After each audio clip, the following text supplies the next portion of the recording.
रक्सी खाने बुढा पाउनु भनेको चाहिँ भाग्यमानीले मात्रै पाउँछ अरे क्या। रक्सी खाने बुढो पर्यो भने चाहिँ उसले चाहिँ जाब एउटा रक्सी त छोड्न सक्दैन, 7 फन्का घुमाएर ल्याएको आफ्नो श्रीमती छोड्ला भन्ने त चान्सै छैन। त्यो कुरामा चाहिँ ढुक्क भएर बस्दा हुन्छ। उसलाई राम्रोसँग थाहा छ कि उसलाई तपाईँ बाहेक अरूले कसैले पनि झेल्न सक्दैन भन्ने कुरा।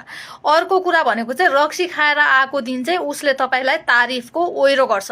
त मेरो मुटुको टुक्रा होस्, मेरो जिन्दगीमा त बाहेक बुझ्ने मलाई को नै छ र हैन, त भन मात्रै म अहिले भर्खरै आफ्नो ज्यान दिनलाई तयार हुन्छु, त मात्रै भन म मर्नलाई तयार छु भन्ने जस्तो हैन। अब रक्सी खाएर आएको मान्छेसँग के न्यू खोज्नु भनेर चाहिँ चुपचाप लागेर भोलि झगडा गरौँला भनेर बस्यो भने पनि आज उसले जस्तो सुकै तमासा जस्तो सुकै भण्डाफोड मचाएको भए पनि भोलिपल्ट बिहान उठ्दाखेरि चाहिँ एकदम भला आदमी, जेन्टलमेन, यसो कि हिजो राति चाहिँ हिजो चाहिँ केही भएकै छैन भने जसरी उठ्दिने के, एकदम जेन्टलमेन भला आदमी, केही पनि भएको छैन हिजो